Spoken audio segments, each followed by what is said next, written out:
मुट्टे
ಪ್ರಸ್ತುತ ವರ್ಷದ ಪದವಿ ಪಡೆಯುತ್ತಿರುವ ವಿದ್ಯಾರ್ಥಿಗಳೇ, ಮಹಿಳೆಯರೇ ಮತ್ತು ಮಹನೀಯರೇ, ನಮ್ಮ ವಿಶ್ವವಿದ್ಯಾನಿಲಯದ 18ನೇ ಘಟಿಕೋತ್ಸವದ ಸಮಾರಂಭಕ್ಕೆ ಆಡಳಿತ ಮಂಡಳಿ ಸದಸ್ಯರ ಪರವಾಗಿ ಹಾಗೂ ವೈಯಕ್ತಿಕವಾಗಿ ಈ ಸಂಜೆ ನಿಮ್ಮೆಲ್ಲರಿಗೂ ಹಾರ್ದಿಕ ಸ್ವಾಗತವನ್ನು ಬಯಸುವ ಅಪೂರ್ವ ಅವಕಾಶ ನನಗೆ ಒದಗಿದೆ. ನಮ್ಮ ಕುಲಪತಿಗಳಾದ ಕರ್ನಾಟಕದ ರಾಜ್ಯಪಾಲರು ತಮ್ಮ ಕಾರ್ಯ ಬಾಹುಳ್ಯದ ನಡುವೆ ನಮ್ಮ ಘಟಿಕೋತ್ಸವಕ್ಕೆ ಈ ಸಂಜೆ ಅಧ್ಯಕ್ಷರಾಗಿರಲು ಒಪ್ಪಿ ಬಂದಿರುವುದು ನಮ್ಮ ಅದೃಷ್ಟ. ಈ ವಿಶ್ವವಿದ್ಯಾನಿಲಯದ ಹಿತಾಸಕ್ತಿಯಲ್ಲಿ ಅವರು ತೋರುತ್ತಿರುವ ಆಸ್ಥೆ ಹೆಚ್ಚಿನ ಪ್ರಗತಿಗೆ ಸ್ಫೂರ್ತಿಯೂ ಚಾಲಕ ಶಕ್ತಿಯೂ ಆಗಿದೆ. ಅವರಿಗೆ ನಾನು ಹೃತ್ಪೂರ್ವಕ ಸ್ವಾಗತ ಬಯಸುತ್ತೇನೆ. ನಮ್ಮ ಸಹ ಕುಲಪತಿಗಳಾಗಿರುವ ಹಾಗೂ ಅನುಭವಿ ಆಡಳಿತಗಾರರು ಆಗಿದ್ದಾರೆ.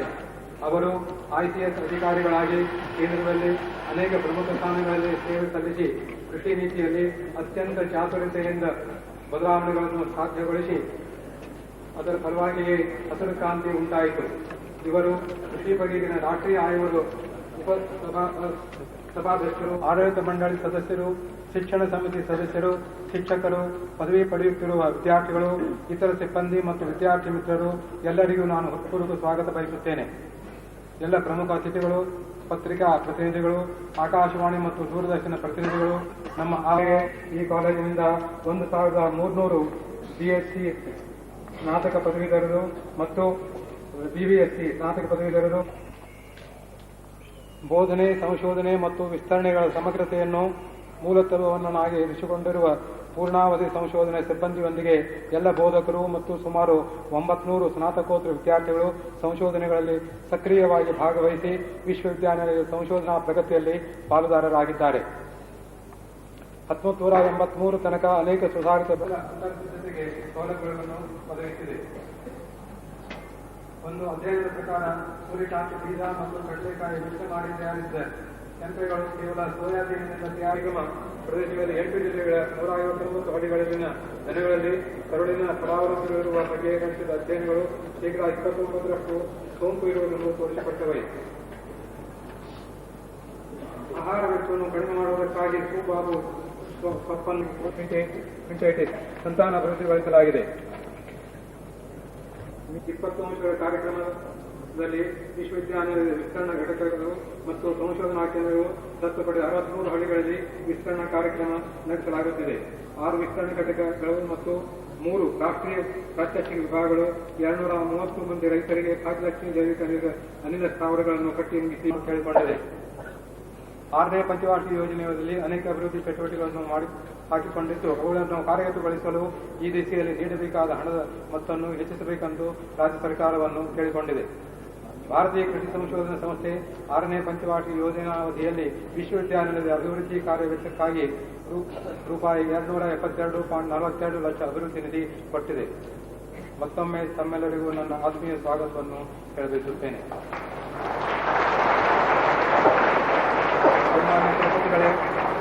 ತಾವು ಘಟಿಕೋತ್ಸವದ ಪ್ರಾರಂಭವನ್ನು ಘೋಷಿಸಬೇಕೆಂದು ವಿನ್ನವಿಸಿಕೊಳ್ಳುತ್ತೇನೆ.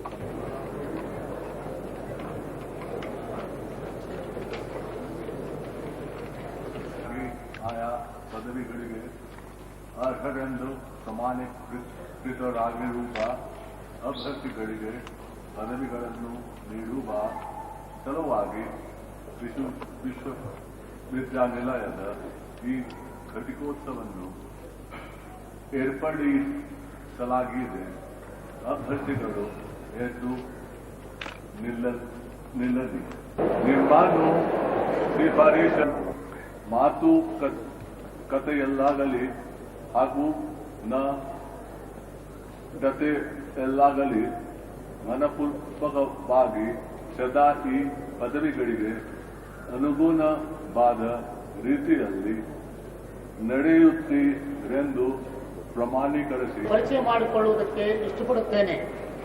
ಇವರು ಡಾಕ್ಟರ್ ಆಫ್ ಫಿಲಾಸಫಿ ಪದವಿಯನ್ನು ಪಡೆಯಲು ಅರ್ಹರಾಗಿರುತ್ತಾರೆ. ಆದುದರಿಂದ ಅವರಿಗೆ ಪದವಿ ನಿಮ್ಮನ್ನು ಹಾಗೂ ಉಪಸ್ಥಿತರಾದ ಎಲ್ಲ ಅಭ್ಯರ್ಥಿಗಳನ್ನು ಡಾಕ್ಟರ್ ಆಫ್ ಫಿಲಾಸಫಿ ಪದವಿಗೆ ಸ್ವೀಕರಿಸಿದ್ದೇನೆ.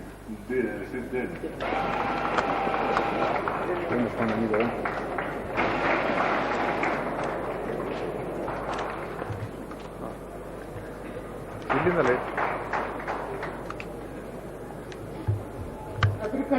Microbiology,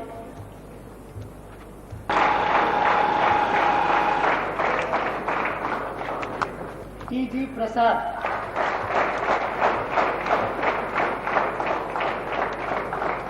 Light on.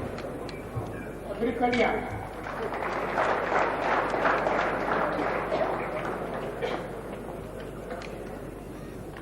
Agricultural Botany, Plant Breeding and Genetics, Riyaz Ahmad Sharif, P.M. Maheshi,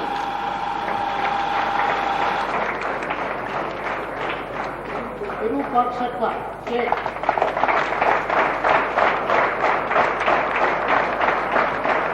Agronomy, P.C. Suryanarayana, D. Basavantaraya Siddaramappa,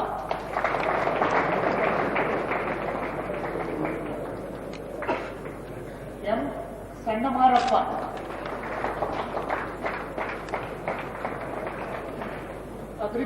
Agricultural Entomology, C.A. Virakpriti Vidari, Kencheya,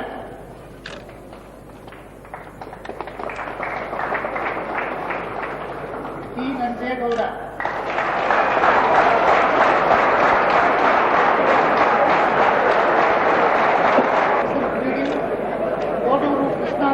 शास्त्र, कृषि विस्तरणे, कृषि अर्थशास्त्र, कृषि सूक्ष्म ಜೀವಶಾಸ್ತ್ರ, ಶಾಸ್ತ್ರದಲ್ಲಿ ಎಂಎಸ್ಸಿ, ಗೃಹ ವಿಜ್ಞಾನದಲ್ಲಿ ಮಾಸ್ಟರ್, ಪಶುವೈದ್ಯಕೀಯದಲ್ಲಿ ಮಾಸ್ಟರ್, ಹೈನುಗಾರಿಕೆ, ಕೋಳಿ ಸಾಕಾಣಿಕೆಯಲ್ಲಿ ಶಾಸ್ತ್ರದಲ್ಲಿ ಮಾಸ್ಟರ್ ಮತ್ತು ಮತ್ಸ್ಯಶಾಸ್ತ್ರದಲ್ಲಿ ಮಾಸ್ಟರ್ ಪದವಿಗಳಿಗೆ ಪಟ್ಟಿಯಲ್ಲಿರುವಂತೆ ಅಭ್ಯರ್ಥಿಗಳನ್ನು ಒಪ್ಪಿಸುತ್ತಿದ್ದೇನೆ.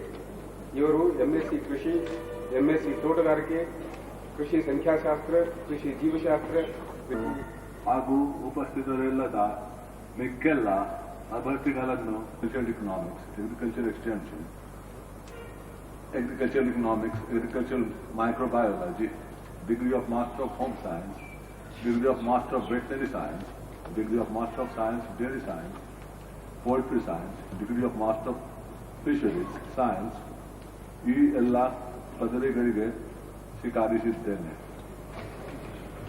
ಮತ್ತು ಸಹಕಾರ ಬಿಎಸ್ಸಿ ಮತ್ತು ಗೃಹ ವಿಜ್ಞಾನದಲ್ಲಿ ಬ್ಯಾಚಲರ್ ಪದವಿಗಳನ್ನು ಪಡೆಯುವ ಅಭ್ಯರ್ಥಿಗಳನ್ನು ಪಟ್ಟಿಯಲ್ಲಿರುವಂತೆ ಒಪ್ಪಿಸುತ್ತಿದ್ದೇನೆ.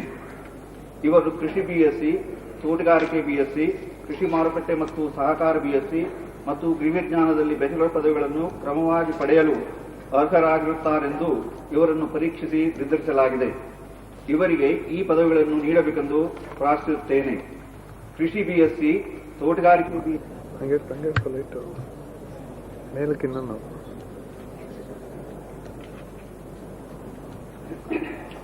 ಮಾನ್ಯರೇ, ಪಶುವೈದ್ಯಕೀಯ ವಿಜ್ಞಾನ ಹಾಗೂ ಮತ್ಸ್ಯಶಾಸ್ತ್ರಗಳ ಸ್ನಾತಕ ಅಭ್ಯರ್ಥಿಗಳನ್ನು ನಿಮ್ಮ ಮುಂದಿರುವ ಅಭ್ಯರ್ಥಿಗಳು ದಯವಿಟ್ಟು ಎದ್ದು ನಿಲ್ಲುವುದು.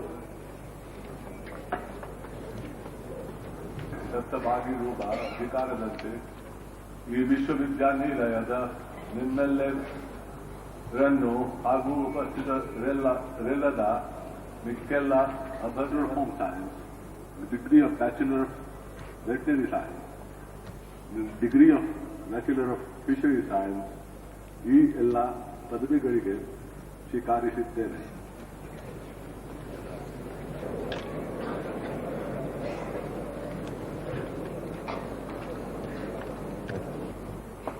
Sri S.V. Hegde, recipient of U.S. Gold Medal for outstanding performance in his PhD degree in crop physiology. Outstanding performance in his PhD degree in agricultural extension. Mr. H.T. Kudiyanaya, recipient of U.S. Gold Medal for outstanding performance in his PhD degree in agricultural extension. ಕೈ ಸ್ವಲ್ಪ ಈ ಕಡೆ ತಗೋ. ಮಕ್ಕನೇ ಕಾಣಲ್ಲ. ಕೈ ಈ ಕಡೆ ಕನ್ನಡ ನೋಡಿ. ಆಗಲ್ಲ, ಏನೂ ಆಗಲ್ಲ. ನೀವು ಯಾವ ಜಾಗ ಬಿಡಪ್ಪ. ಏನು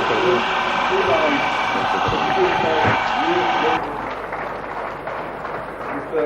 C.A. Virakkumar, recipient of U.S. Gold Medal for outstanding performance in PhD degree in agricultural entomology. Mr. K.H. Dave, recipient of U.S. Gold Medal for outstanding performance in his LSc Agri degree in soil science, and Dr. N.G. Karur Silver Jubilee Gold Medal for BS Gold Medal for his outstanding performance in the MSc Agri degree in Agricultural Economics.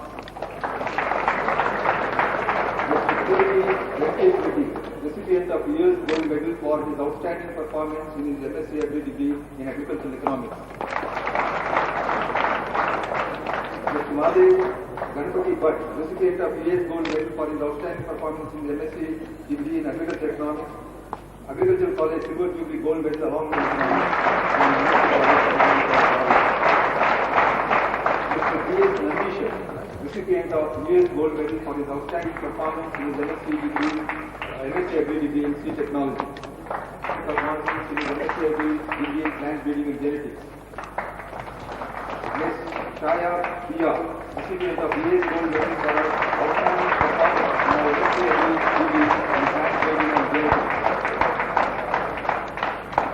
Mr. Julius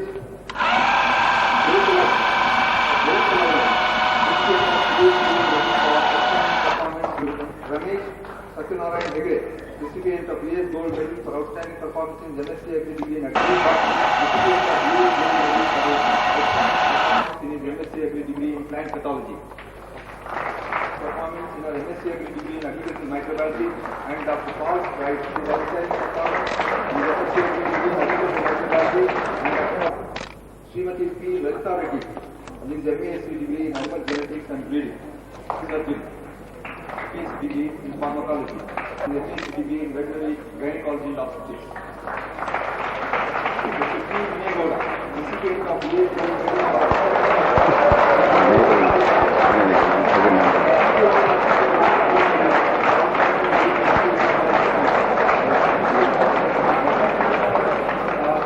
Venugopal, recipient of Srimati performance in MSc Dairy Science degree in Dairy Technology.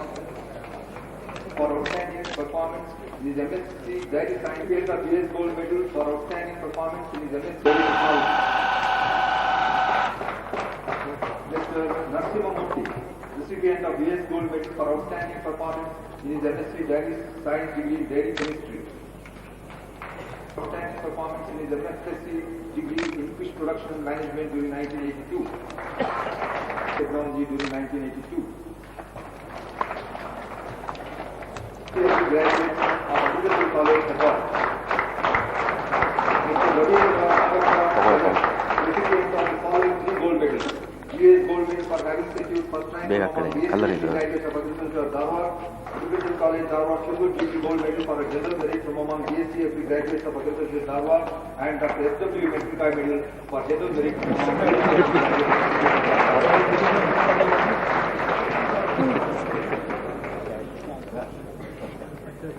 Mr. Tipe Swami, recipient from among BSc March graduates of BA. Mr. Jagannathan, recipient of BS Gold Medal for having secured second rank from among Agricultural Marketing and Corporate first rank from among BHCC graduates, and Mr. K. Patil, recipient of BS Gold Medal for having secured second rank from among BHCC graduates, recipient of the following 4 gold medals. BS Gold Medal for having secured first rank from among BVC.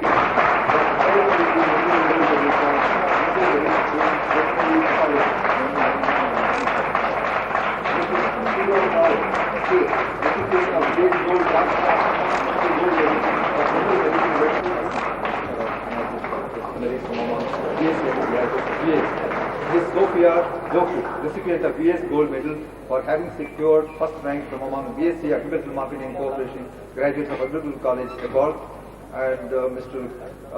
Gurupadappa Virupakshappa Hondapanam, recipient of Sri Rudragowda Shivangowda Patil Gold Medal for having secured general merit in agronomy from among BSc Agri graduates of Agricultural College, Dharwad, and lastly Gopal Bhatt K, recipient of BS Gold Medal for having secured first rank from among BFSC graduates in 1981. In this honor of addressing the 18th convocation of the university, I had the privilege of addressing the 6th convocation of this university in 1972. To justify your asking me again after 12 years to address another convocation, I have to go far beyond what I told you so many years ago. My field experience is rusty now. So also my knowledge of the details of development of the extension work of the agricultural universities in the rural sector. Yet, I have kept some tenuous interest in agricultural research in my 2 decades of involvement in rural development. I have noticed that the pace of progress is lethargic, and rarely new technology of vital interest breaks, except by fortuitous environmental pressures. Too much in the labor. People say, yet we were only too well aware when we filed the report in January 1976 that the science of agricultural research was galloping in a responsive environment and seeking new and important research approach. Given good farmers a yield of rupees 4,000 per hectare as against the average of rupees 700 per hectare in traditional agriculture. Concurrent extension by the technologists of research, helped by your university and Tamil Nadu Agricultural University, and a matter of survival for the vast number of rice farming holdings in Karnataka, in both countries of North Karnataka and the almost of Middle Karnataka. With all modern technological possibilities, all of us agree that for a balanced and rapid growth, those that Father Luz, in his article on the engine of growth in the Span issue of August 1981, states as follows, quote, the LDCs cease to have to import food and instead penetrate the rising world market for cereals, meat, and feeding stuff. The factorial terms of trade move dramatically in favor of the traditional tropical agriculture crops, and the home market for industrial products and high-level services become the engine of growth. Unquote. Theoretically, as the National Commission has pointed out, in the logic of the small farmers and agricultural labor scheme, in addition, the National Commission has suggested a strategy of encouraging and modernizing the village and cottage industries to draw artisans with marginal holdings and artisans who are agricultural labor also away from subsistence farming as a way of life based on industry, and thereby easing pressure on the agricultural sector. The National Committee on the Development of Backward Areas has further pursued this theme, and agricultural surplus arising out of a vast and energetic small peasantry who are surplus producers and consumers of industrial goods, supported by a vast artisan class who are prosperous. The 4% growth rate in comprehensive agriculture, postulated by the National Commission on Agriculture, has to be reached. In addition, a large part of subsistence farmers and the poor labor has to be enabled to become consumers of industrial goods through a surplus of water can be made to irrigate ultimately little more than 50% of the gross area under cultivation. Assuming this millennium, which like the horizon is ever distant, the areas dependent on rainfall only for agriculture, handicapped in natural resources, can be made up only by a vigorous and innovative dry farming technology. The present backup of the labor of ICRISAT in this field have programs each supporting the other. They are not merely cram shops to turn out graduates to add to the quasi-educated unemployed in the country. In the application of the science and technology, there is a greater role of training the millions of uneducated farmers within the technological revolutions by example and perspective. Unfortunately, unless as such.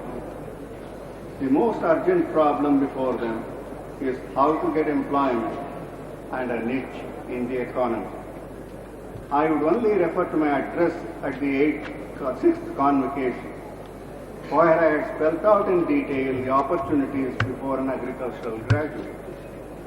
12 years after, I have to admit that the universities have not done their part in generating the growth of comprehensive agriculture to give the employment opportunities. The practical side to the students' work in the university is also not complete. With all that, employment opportunities are far brighter than what it was 12 years ago. There are new employers. I only hope that all those concerned with students' welfare realize their part in the problem of finding employment and discharge their responsibility. Jai Hind. ಈ ಘಟಿಕೋತ್ಸವ ಸಭೆಯನ್ನು ವಿಸರ್ಜಿಸುತ್ತೇವೆ.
Aduh.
Poi non ada batata.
between 10 to 9 o'clock.